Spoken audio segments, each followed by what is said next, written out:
Get it, come on. Aswand, Cruickshank, your one and only Move Swiftly speaker, checking in for a daily Move Swiftly thought, giving you a perspective on teamwork that you will not get anywhere else. I'm gonna have a topic today that I may get a little fired up on, seeing that we are in a political season. We got campaigning going on. According to this, July 17th, 2024, we're in the middle of the Republican National Convention. There's a lot of gaslighting going on for political gains and all this other bullshit. And all, politics is really just kind of salesmanship on steroids, right? Salesmanship on motherfucking steroids. And I had an encounter this week that made it so I have to come on here and warn my viewers, warn anybody that's willing to listen about the typical sensitive ass salesman who doesn't have the fucking balls to carry on a conversation, doesn't have a system set up that's growing, and hasn't really understood the kind of the oxymoron that comes with being sensitive and being a fucking salesman. All right, so I'll give you an example. So for those of you who do know or have been regular consumers of my work, you know that I've spent a great deal of time over the past, I'd say close to a month now, three or 4 weeks, really diving into reaching out to people that are heavily involved in selling insurance. Because as a workshop host, as a keynote speaker, a lot of the people, like if I sat back and I kind of imagined who I would love in my audience, the people that I would partake. If I had my choice of industries to serve in terms of my workshops and my keynotes and the takeaways, the people that are in the insurance business are primarily who I'm targeting. As a former athlete, knowing how much insurance is actually important when you're putting your body on the line and you're transitioning into the quote unquote working world after your athletic plan career, for these athletic programs to actually be built, the need for certain types of insurance, particularly the commercial, the health, just making sure people are straight in case something goes wrong. So I've been doing a lot of work on that, and I saw this channel that was all about selling commercial insurance. That was the name of the channel. It was something about, teaching people how to sell commercial insurance or whatever. And I like the channel. In fact, one of the people that are going to be on this very podcast, I was listening to, he was a guest on that show, and I was listening to him as I was getting ready for the show that we were going to do. And we had a great conversation, but he's all about travel insurance. It's all about, knowing the do's and don'ts and the ins and outs. And the episode won't be out until a little later on this year. But the point of the conversation, the point of it was there was a lot of, he was a former baseball player, former Division I baseball player and everything. And a lot of what I was thinking when I initially decided that I was going to reach out to people in the insurance was very much confirmed when I spoke to him and saw his passion and I listened to what he was talking about, right? So the person who had that channel, I found them on LinkedIn, like I do. Found them on LinkedIn, reach out to him, all that kind of stuff. And this is something that was actually new to me. He had taught me something just in his response, because on LinkedIn, apparently so instead of LinkedIn letting you type in the name of the person, LinkedIn already kind of has preset automated message when you reach out to new leads, and it has the person's name and the middle initial, right? So I didn't change that. I saw I had the person's name. I didn't go and switch the now. I'm not gonna say his name. I'm not gonna put his name out there, but I didn't put the name and put the whole last spelling of the last name. I didn't put anything. I just had the name and the middle initial, and I left it at that. And then I went and crafted my message, which I wrote by myself. I typed up by myself, and which was, again, like what you're doing, love to jump on a call, hear more about what you do, how I can serve you, all that kind of stuff. Just a welcoming message, which is exactly what you should do when it comes to reaching out to a cold lead, right? So anyway, his response to that is something that actually, I'd say it sort of infuriated me. At the same time, it woke me up in regards to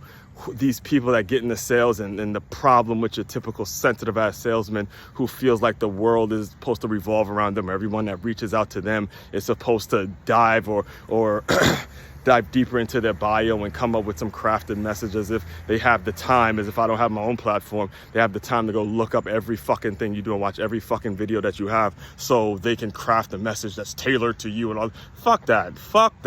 All right, I don't got time for that bullshit. Especially since you're not even you're not even really that big of a deal. There's tons of people who do what you do. It's not like you're the only one who does the fucking work that you do, right?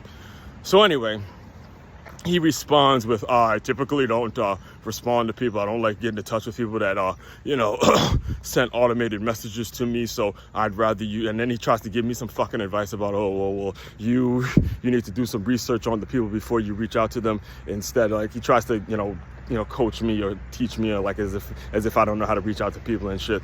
But he tries to tell me, you need to, do a little more research about, when you're reaching out to people, and, maybe do more of a tailored message so you get a better response. And then I immediately responded and said, the only part of that message that was automated was the first part. And I was explaining to him, because at the time I was actually listening to some of his shows and I was getting some value from it, seeing that, again, like I told you before, these are the people that I'm looking to serve. So I was tuning in, and I explained that to him, and that was definitely not automated. And the next thing I know is I'm blocked on his LinkedIn account, and he runs away.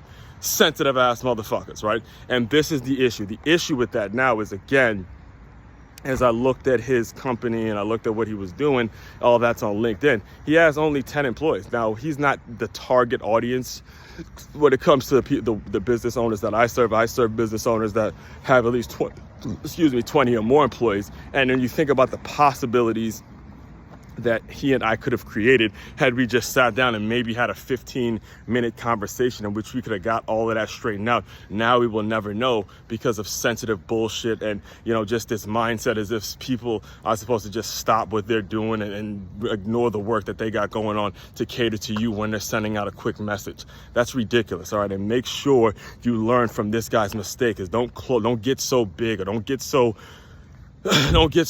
narrowly focused on your own vision and your own plan that you forget, hey, there's a big world out there. There's people all over the world looking to build up their own platforms. And if they have the decency to reach out to you, it's nothing to send a quick message, jump on a 15-minute call, see if it's a quality fit or see if it's not a quality fit, and then move on. Don't be like this guy where you feel like everyone is supposed to craft up a message and make it cater to you and, that's just ridiculous. That's just fucking ridiculous. And that's part of the problem with our political system as it is. I just yesterday I'm gonna probably do a whole article on this, but I have a fired up conversation with another individual, another black guy who is trying to insinuate, or was trying to insinuate, that he's more black than me because I grew up in a community that was affluent versus him, and he grew up in a community that had all black people and talks about, they did this law. It was fucking ridiculous. And you see constant excuses, especially from the older folks, constant motherfucking excuses to be lazy, to not make their own decisions,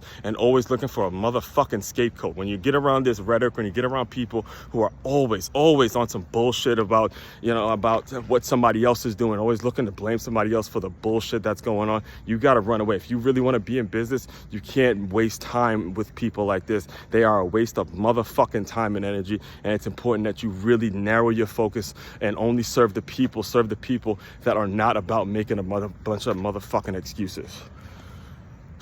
Told you. Well, thank you. If you tuned in for the entire time, thank you for letting me get that off my chest. But it is important, man. It is important, especially, again, as we're moving forward and moving closer to these campaigns and all these gaslighting politicians that, swear up and down how much they care about people, and you don't hear from these motherfuckers for another 4 years and all this other shit. So it's important that we stay cognizant of these things, stay focused, stay in alignment, stay grinding, keep your focus, keep the main thing. Got it? All that being said, main website to check out to dive deeper into all my work, it's makeyourmove.com. That's MakeYamove.com. One-stop shop for your teamwork and your self-development needs. Aswand, Cruickshank, your one and only Move Swiftly speaker. Check it out. You guys continue to move swiftly. We will talk more soon.